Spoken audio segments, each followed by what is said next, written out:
Hello everyone, welcome to our next video on polynomials. In this video, we will learn what polynomials are and how to identify them. Polynomials are algebraic expressions. The term poly means many, and the term nomial means names or terms. So, polynomials consist of many terms which are combined using addition. Now, first let's understand what a term is. Terms are mathematical expressions that are made up of two different parts.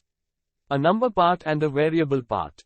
The number and the variable are multiplied together and are written right next to each other. The number part is simple, it's just a number like -5, or 0, or 1, or 3.9, or 7. The number part is called the coefficient. The variable part is a little bit complicated. It can be made up of one or more variables that are raised to an exponent. It could be x squared, where the variable is x, and the exponent is 2. Or it could be y, where the variable is y, and the exponent is 1, as y can also be written as y to the power 1. Or the variable part can be x squared times y cubed. In this case the term consists of two variables each raised to their own exponents. Hence, a term can be written as a coefficient times a variable to the power of an exponent. Now, a polynomial is a combination of many terms. It's kind of like a chain of terms that are linked together using addition. The terms themselves contain a number and a variable multiplied together. Polynomials can be made from any number of terms joined together. If there is only one term, we call it a monomial since mono means one.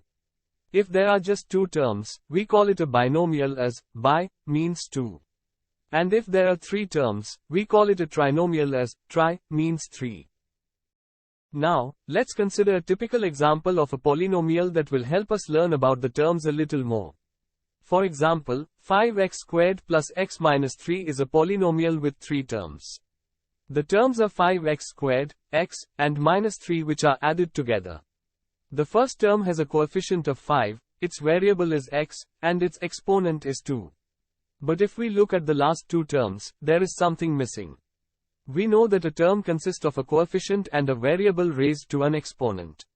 So, the middle term is missing the coefficient and the exponent. But there really is a coefficient there, which is just 1, as 1 is always a factor of any number.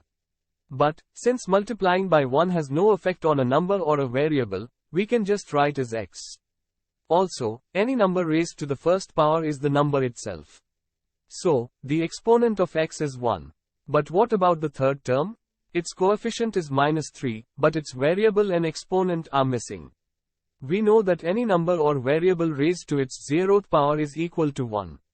That means we can think of this last term as having a variable x that's being raised to the 0th power. Now, do you see the pattern? Each term has a coefficient that is multiplied to a variable raised to an exponent, which are then added together. Moreover, one important thing to note is that, for a combination of multiple terms to be polynomial, the exponent of each term must be a whole number. It cannot be a negative integer like x to the power -1, or x to the power -2. For example, x plus 1 by x is not a polynomial, as the exponent of the second term is -1 which is not a whole number.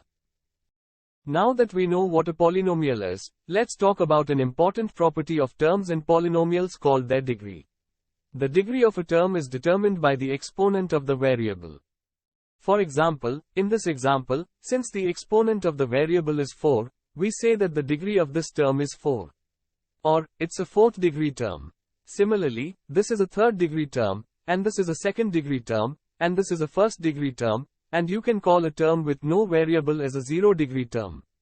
Things are a little more complicated when you have terms with more than one variable. In that case, you add up the powers of each variable to get the degree of the term. Since the powers of this term are 3 and 2, it's a fifth degree term. Okay, but why do we care about the degree of terms? Well, it's because polynomials are referred to by the degree of their highest terms. If a polynomial contains a fourth degree terms but no higher terms, then it's called a fourth degree polynomial. But if its highest term is only a second degree term, then it's called a second degree polynomial. Now, let's take a look at any number, like -2, or 3, or 21. Are these constant numbers polynomial?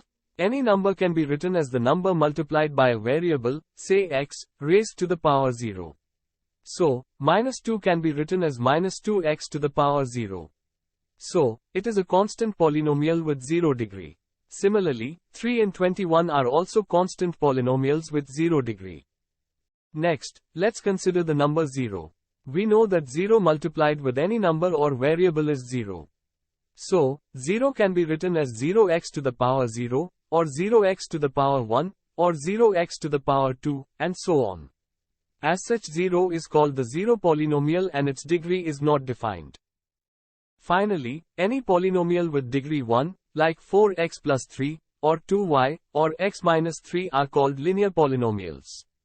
Polynomials with degree 2, like 2x squared plus 5, or 5y squared plus 3y plus 1 are called quadratic polynomials, and polynomials with degree 3, like 4x cubed, or 2y cubed plus 3y plus 1 are called cubic polynomials. Anyway, that's all for this video.